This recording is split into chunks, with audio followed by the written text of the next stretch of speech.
jangan kau sujud menyembah kepadanya. Ini peringatan yang sangat keras yang disampaikan Allah melalui hukum 10. Israel menyimpang dari ajaran. Lalu yang kedua, Bapak Ibu, mereka tidak taat. Perlu kita tahu bahwa setelah bangsa Israel melakukan penyimpangan dari keyakinan mereka percaya kepada Allah, mereka murtad kepada Tuhan, bukan berarti serta-merta lalu Allah membawa mereka ke tanah Babel atau menjadi kawanan bangsa Babel. Tidak. Kalau saya tidak salah, semoga sebentar kita kembali ke rumah, coba kita lihat di Google kan bisa. Ada berapa pergantian raja pada saat itu? Kalau tidak salah, kalau bukan 8/9 sampai kepada Raja Yoyakim. Allah begitu panjang sabar menghadapi Israel. Jadi ada pergantian. Kemudian di tengah-tengah pergantian para raja ini, Bapak Ibu, Allah mengutus para nabi untuk mengingatkan bangsa Israel bahwa mereka telah menyimpang dari ajaran Tuhan. Tapi ya itu, mereka tidak taat. Itu yang kedua. Dan yang ketiga, karena mereka diberkati dengan luar biasa menguasai banyak bangsa, di dalam peperangan itu juga Bapak Ibu telah dilakukan perampasan harta benda. Mereka menjadi kaya. Tetapi dengan kekayaan mereka punya, itu membuat moral mereka menjadi rusak. Mereka melakukan kejahatan. Jadi bangsa Israel telah melakukan 3 kesalahan besar. Yang pertama, menyembah berhala, ketidaktaatan mereka terhadap semua nubuatan-nubuatan atau pesan-pesan Allah yang disampaikan oleh para nabi.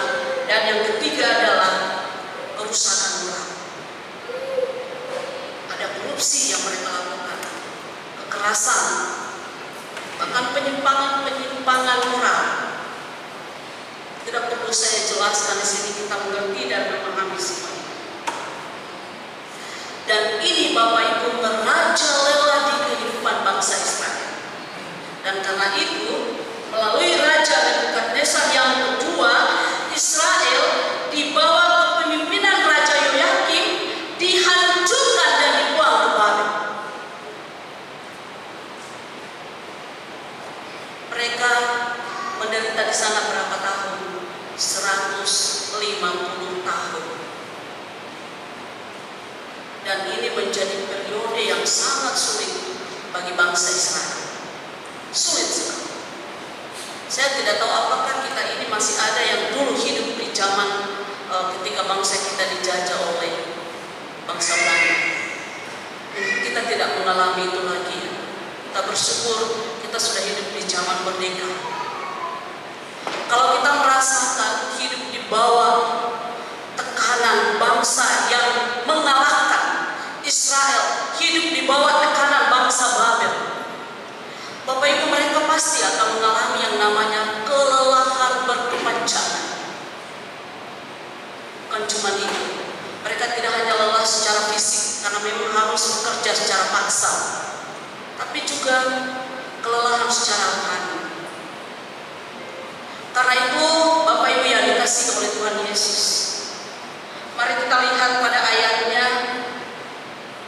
yang ke-27. Di sana Israel mempertanyakan tentang Tuhan.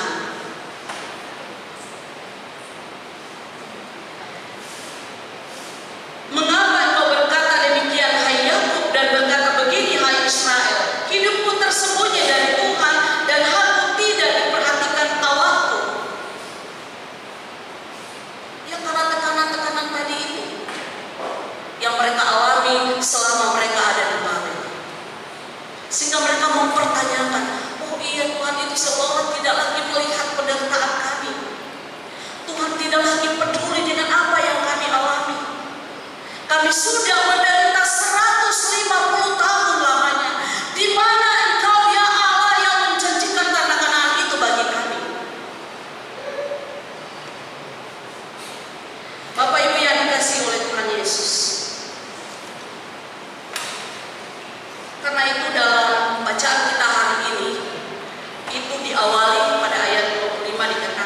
siapakah hendak kamu samakan aku?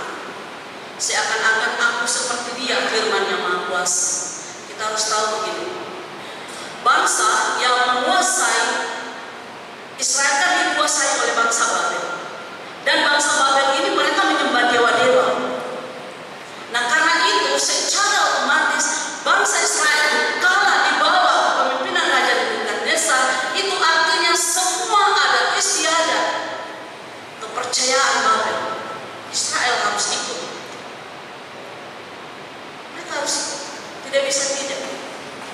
Makanya itu mereka mengalami yang namanya kelelahan, kelesuan. Bahkan dikatakan terjadi kematian diri. Taruna-tarunamu tersandung dalam bacaan kita hari ini.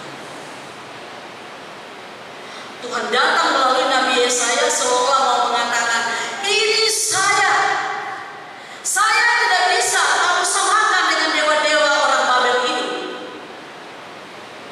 Saya berdaulat. Lalu Bapak Ibu, apa yang terjadi? Tuhan memanggil langit menjadi saksi. Akulah yang menciptakan langit dan bumi. Aku yang menciptakan bintang-bintang. Bahkan ada tentara-tentara dan itu banyak. Tidak ada yang tidak diketahui oleh Allah. Dipanggil satu-satu, mereka hadir. Tidak ada yang tidak hadir. Kenapa? Karena Allah itu Maha Kuasa. Israel mau dibuatkan lagi sebenarnya oleh Tuhan. Tidak ada uang yang membuat saya tidak melihat penderitaan kamu.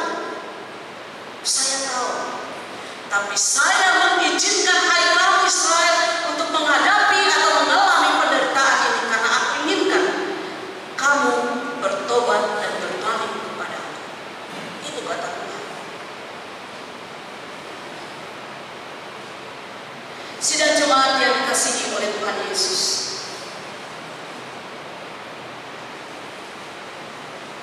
Dalam perenungan firman hari ini,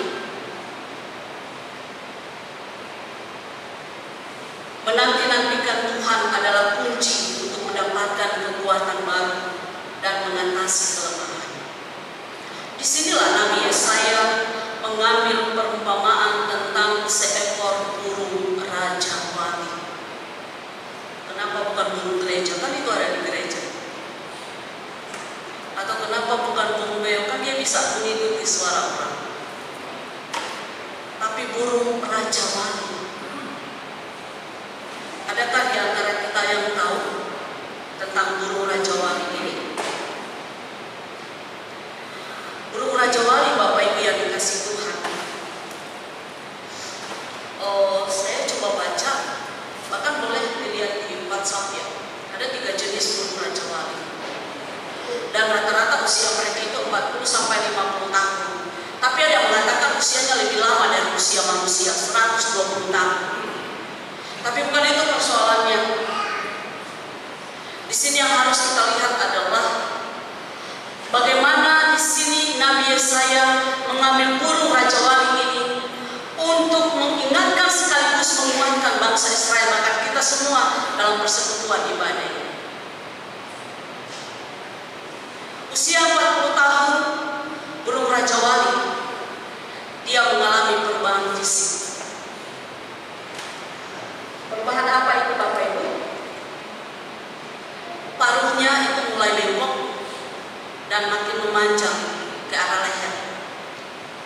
Kemudian kuku-kukunya itu mulai tumbuh sehingga dia tidak mampu lagi mencengkram mangsanya dengan maksimal. Kemudian tumbuh bulu-bulu yang tebal dalam tubuhnya membuat dia tidak bisa terbang tinggi. Nah karena itu, dalam kondisi seperti ini burung rajawali hanya punya 2 pilihan, mati di usia 40 tahun atau dia harus melakukan perubahan untuk bisa mencapai usia 50 atau 70 tahun atau 120 tahun. 2 pilihan